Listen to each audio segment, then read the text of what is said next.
থাকা শেয়াল শকুন ওত পেতে থাকা হয় না, ধ্বংসের খেলা খেলে চলে যারা মানুষের ভালো চায়। ওত পেতে থাকা শেয়াল শকুন ওত পেতে থাকা হয় না, ধ্বংসের খেলা খেলে চলে যারা মানুষের ভালো চায় না।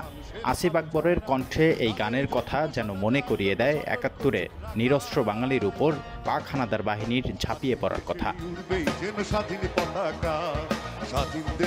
দীর্ঘ ৯ মাস রক্তক্ষয়ী যুদ্ধের মধ্য দিয়ে লক্ষাধিক মানুষের জীবন এবং মা বোনের সম্ভ্রমের বিনিময়ে যে স্বাধীনতা আমরা পেয়েছিলাম, তারই বিজয় দিবস ১৬ই ডিসেম্বর।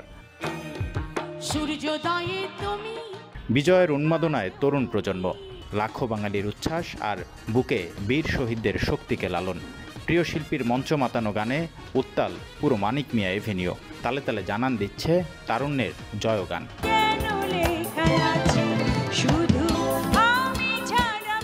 বিএনপির আয়োজনে উন্মুক্ত কনসার্ট দুপুর থেকে শুরু হয়ে চলে রাত পর্যন্ত। শুরুটা হয় কিংবদন্তি শিল্পী খুরশিদ আলমের একটি দেশাত্মবোধক গান দিয়ে। একে একে মঞ্চ মাতান কনক চাপা, বেবি নাজনীন, প্রীতম হাসান, আসিফ আকবর সহ জনপ্রিয় সব শিল্পীরা।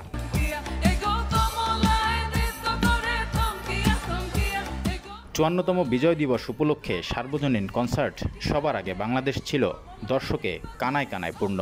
এক চুলও যেন ফাঁকা ছিল না জাতীয় সংসদ ভবনের সামনের সড়ক। গোটা সড়ক জুড়ে উন্মাদনা ছিল দর্শকের কণ্ঠেও। শিরোনামহীন সোলস, সোনার বাংলা সার্কাস এবং আর্টসেলের গান কনসার্ট জুড়ে ছড়ায় মুগ্ধতা। শেষমেশ চিরচেনা ভঙ্গিতে মঞ্চ দাপিয়ে বেড়ায় নগরবাউল জেমস। কোথায় আছে, কেমন আছে মা, ঝাঁকানাকা দেহ দোলানা, দুষ্ট ছেলের দলের মতো খ্যাপাটে গান দিয়ে জমিয়ে তোলেন পুরো কনসার্ট। আরে দুষ্টু ছেলের দল, দুষ্টু মেয়ের দল। ২৪-এর ছাত্র জনতার গণ অভ্যুত্থানের মধ্য দিয়ে জাতি পেয়েছে নতুন এক বাংলাদেশ।